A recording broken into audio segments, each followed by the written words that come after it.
रविशंकर प्रसाद जी ने press conference करी। Press conference में कहा कि अरविंद केजरीवाल जी ने विचित्र वक्तव्य दिया है। प्रेस कॉन्फ्रेंस में कहा कि अरविंद केजरीवाल का तर्क गलत है। प्रेस कॉन्फ्रेंस में कहा कि अरविंद केजरीवाल अलग अलग अजीब अजीब तर्क देते रहते हैं। लेकिन उस पूरी प्रेस कॉन्फ्रेंस में रविशंकर प्रसाद जी ने एक सवाल का जवाब नहीं दिया कि वो भारत के युवाओं की नौकरियां पाकिस्तानियों को क्यों देना चाहते हैं। रविशंकर प्रसाद जी ने बहुत बड़ी बड़ी बातें करी, लेकिन उन्होंने इस सवाल का जवाब नहीं दिया कि जब हमारे देश में बेरोजगारी चरम पर है, युवाओं की बेरोजगारी का दर 25% है, फ्रेश ग्रेजुएट्स की बेरोजगारी का दर 42% है, तो जो थोड़ी बहुत नौकरियां इस देश में हैं वो उन्हें पाकिस्तान बांग्लादेश के लोगों को क्यों देना चाहते हैं। मैं आज भारतीय जनता पार्टी से ये पूछना चाहती हूं कि क्या सीएए का कानून आने से भारत में पाकिस्तान से, बांग्लादेश से, अफगानिस्तान से गरीब लोग आएंगे कि नहीं आएंगे। मैं भारतीय जनता पार्टी से यह पूछना चाहती हूं कि अगर ये गरीब लोग आते हैं और अगर आप पाकिस्तान, बांग्लादेश, अफगानिस्तान में गरीब लोग जो अल्पसंख्यक हैं जिनके लिए ये सीएए का कानून है, उनकी अगर संख्या देखिए तो ऐसा कहते हैं 3-4 करोड़ के आसपास हैं। तो मैं भारतीय जनता पार्टी से ये पूछना चाहती हूं कि अगर इसमें से 1.5-2 करोड़ लोग भी भारत में आ जाते हैं तो भारतीय जनता पार्टी इन्हें कहां रखेगी, इन्हें कहां पे घर देगी, इन्हें कहां पे रहने की जगह देगी।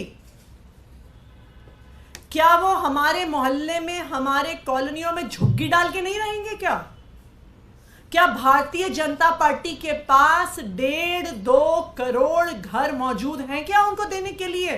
नहीं है।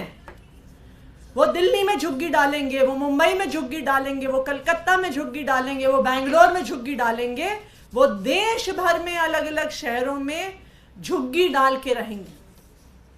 आप कहते हैं कि हमारे देश की युवाओं की नौकरियां खतरे में नहीं है, तो आप बता दीजिए कि जो ये 1.5-2 करोड़ लोग आएंगे आप उन्हें नौकरी देंगे कि नहीं देंगे। क्योंकि अगर आप उन्हें नौकरी देंगे तो जो नौकरियां हमारे युवाओं को मिलनी चाहिए वो उनके पास जाएंगी, और अगर आप उनको नौकरियां नहीं देंगे और वो अपनी गरीबी की हालत में बने रहे तो वो सड़कों पर घूमेंगे, गुंडागर्दी करेंगे, चोरी चकारी करेंगे। तो अगर आप उन्हें नौकरियां देते हैं तो हमारे युवाओं की नौकरियां जाती हैं, नहीं देते हैं तो लॉ एंड ऑर्डर और सिक्योरिटी की सारी परिस्थिति बिगड़ जाएगी। तो जब ऐसी परिस्थिति है कि ना आपके पास उनको देने के लिए घर है, ना नौकरी है, ना आपके पास, अगर गरीब लोग वो आ रहे हैं, ना आपके पास उनको कहीं रखने की व्यवस्था है, आपके पास अपने देश के युवाओं के लिए नौकरियां नहीं है जो आप उनको दे देंगे, जो बिगड़ेगी लॉ एंड ऑर्डर सिचुएशन उसका आपके पास जवाब नहीं है। तो मैं भारतीय जनता पार्टी से पूछना चाहती हूं कि अगर आपके पास नौकरी नहीं है, घर नहीं है, कोई इंतजाम नहीं है, तो आप इन 1.5-2 करोड़ गरीब लोगों को पाकिस्तान से, बांग्लादेश से, अफगानिस्तान से भारत क्यों लाना चाहते हो? आप पहले अपने देश की तो समस्याएं सुलझाइए। आप अपने देश से तो गरीबी दूर करिए, आप अपने देश से महंगाई दूर करिए, आप अपने देश से बेरोजगारी दूर करिए, उसके बाद आप किसी और को लाने का सोचिए। दूसरी बात, आप पूरे दुनिया की इतिहास और राजनीति में देख लीजिए, कोई ऐसा देश नहीं है जो बाकी देशों के गरीब लोगों के लिए अपने दरवाजे खोलता है। पूरी दुनिया में तकरीबन अमीर से अमीर देश हो, वो कोशिश करते हैं कि किसी और देश से गरीब लोग उनके देश में ना आए, क्योंकि फिर उनकी जिम्मेदारी हो जाती है, उनको घर देने की जिम्मेदारी हो जाती है, उनको नौकरी देने की जिम्मेदारी हो जाती है, लॉ एंड ऑर्डर की सिचुएशन मेंटेन करने की जिम्मेदारी हो जाती है। तो भारत को ऐसी क्या आन पड़ी है, भारतीय जनता पार्टी को ऐसी क्या आन पड़ी है, मोदी सरकार को ऐसी क्या आन पड़ी है कि वो बाकी देशों से गरीबों को भारत में लेके आ रहे हैं? क्या वो इसलिए लेके आ रहे हैं कि वो चाहते हैं कि ये 1.5-2 करोड़ लोग उनका वोट बैंक बन जाएं, कि आने वाले चुनावों में इसी वोट बैंक के आधार पर वो चुनाव जीतें? क्योंकि और कोई लॉजिक तो समझ में नहीं आ रहा है। मैं भारतीय जनता पार्टी से ये भी पूछना चाहती हूं कि पिछले कुछ सालों में जो 11 lakh professionals, businessman, high net worth individuals Bharat छोड़कर, भारत की नागरिकता छोड़कर इस देश से बाहर चले गए हैं, आप उनको वापस लाने का क्यों नहीं प्रयास कर रहे? क्योंकि अगर हाई नेटवर्थ इंडिविजुअल्स आएंगे, बिजनेसमैन आएंगे, प्रोफेशनल्स आएंगे, भारत की इकोनॉमी में इन्वेस्ट करेंगे, तो देश की अर्थव्यवस्था बढ़ेगी, नौकरियां बढ़ेंगी, महंगाई कम होगी।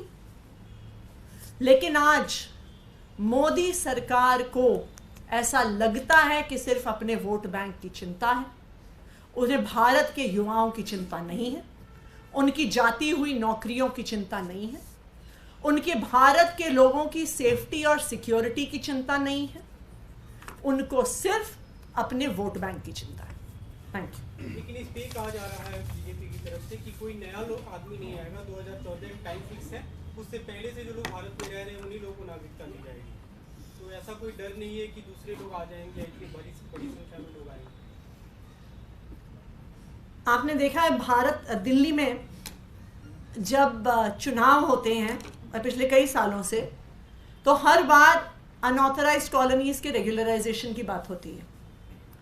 पहले कहा जाता था कि जो 2005 तक बनी है उनको रेगुलराइज कर देंगे, फिर अगले चुनाव में कहते हैं नहीं नहीं 2005 नहीं, जो 2010 तक बनी है उनको रेगुलराइज करेंगे।